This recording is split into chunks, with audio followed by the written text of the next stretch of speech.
Good morning, students. We will come to next topic, women's movement. Women and girls now have the right to study and go to school. There are other spheres like legal reform, violence, and health, where the situation of women and girls has improved. These changes have not happened automatically. But see, women individually and collectively have struggled to bring about these changes. Okay, this struggle is known as the women's movement. So, women's movement made these things possible. Individual women and women's organizations from different parts of the country are part of the movement. Many men support the women's movement as well. The diversity, passion, and efforts of those involved makes it a very vibrant movement.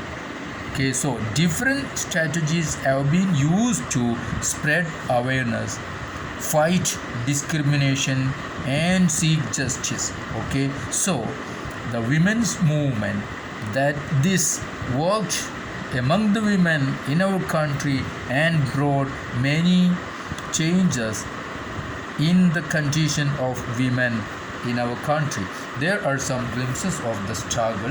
We will see what they have done to bring about these changes. First, campaigning. See, campaigns to fight discrimination and violence against women are an important part of the women's movement. Campaigns have also led to new laws being passed. Okay, campaign made it possible to pass some new laws. A law was made in 2006 to give women who face physical and mental violence within their homes, also, that is domestic violence, some legal protection. So about domestic violence, now the law is giving some legal protection. Similarly, efforts made by women's movement led the Supreme Court to formulate guidelines in 1997 to protect women against sexual harassment at the workplace and within educational institutions. This law of 1997 was the effort of women's movement. Now, in the 1980s, for example, women's groups across the country spoke out against dowry deaths. So dowry death was so common in 80s in our country. Okay, so young brides being murdered by their in-laws or husbands greedy for more dowry. So women's groups spoke out against the failure to bring these cases to justice. So they did so by coming on to the streets, approaching the courts, and by sharing information. Eventually, this became a public issue in the newspapers and society.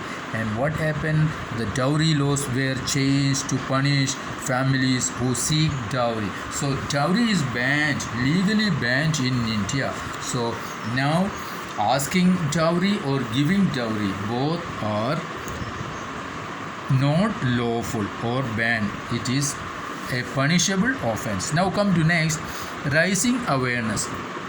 An important part of the women's movement's work is to raise public awareness on women's rights issues.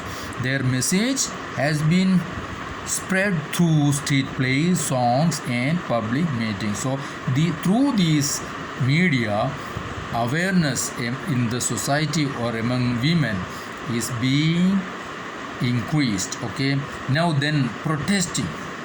The women's movement raises its voice when violations against women take place, or for example when a law or policy acts against women's interests or public. Then the public rallies and demonstrations are a very powerful way of drawing attention to injustice. So protesting also was a way to how to bring forth changes among the women's condition in the country. Now last, showing solidarity. So the women's movement is also about showing solidarity with other women and women's causes. Showing solidarity means giving moral support to women's causes. So that's all about this chapter.